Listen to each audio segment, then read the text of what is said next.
Rema hari ini, Roma 5 ayat 5. Dan pengharapan tidak mengecewakan, karena kasih Allah telah dicurahkan di dalam hati kita oleh Roh Kudus yang telah dikaruniakan kepada kita.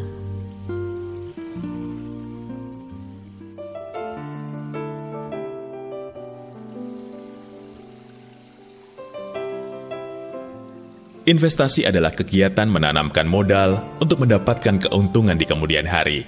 Setiap orang yang melakukan investasi pasti ingin mendapatkan keuntungan atau imbal hasil yang besar. Investasi memiliki jenis yang beragam, bisa investasi dalam bentuk tanah, properti, investasi emas, investasi saham, atau tabungan lainnya.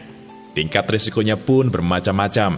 Semakin tinggi keuntungan yang diharapkan, maka tingkat kegagalan investasi pun biasanya semakin tinggi. Namun, banyak orang yang mudah tergiur untuk ikut berinvestasi hanya karena dijanjikan keuntungan yang besar. Akan tetapi, tidak sedikit pula orang-orang yang mengalami kekecewaan karena mereka keliru dalam memilih investasi. Mereka hanya tergiur dengan keuntungan yang besar tanpa mempelajari lebih dalam mengenai investasi tersebut, sehingga membuat mereka mengalami kegagalan. Bahkan karena ketidakjelian dalam memilih investasi, mereka juga dapat kehilangan semua aset yang dimiliki. Bukan itu saja, ada pula yang sampai jatuh miskin karena sudah mempertaruhkan seluruh harta kekayaannya untuk berinvestasi. Ya, investasi yang salah bisa menjadi petaka jika kita tidak berhati-hati memilih dan mengelolanya.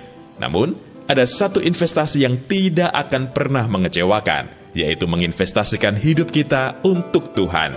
Semua orang dapat melakukan investasi tersebut karena investasi ini tidak memerlukan jaminan dan modal sedikitpun. Kita hanya perlu memberikan hidup kita untuk bergaul dengan Roh Kudus, sehingga kita akan semakin mengenal isi hatinya.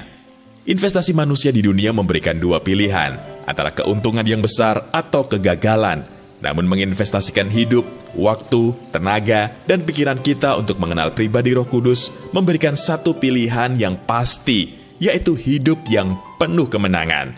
Oleh karena itu, pada permulaan tahun baru ini, mulailah berani melangkah untuk menginvestasikan hidup kita untuk bergaul dengan Roh Kudus.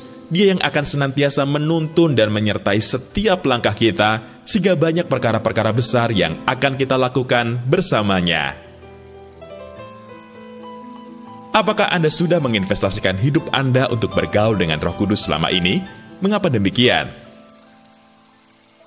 Menurut Anda, mengapa kita harus menginvestasikan hidup kita untuk bergaul dengan Roh Kudus?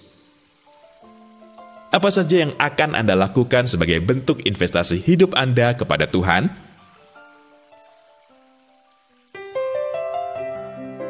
Tuhan Yesus, kami mau menginvestasikan hidup kami dengan bergaul dengan Roh Kudus. Kami percaya pengharapan kami kepadamu tidak akan mengecewakan.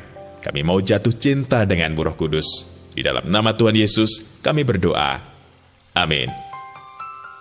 Menginvestasikan hidup kita untuk bergaul dengan Roh Kudus tak akan pernah mengecewakan.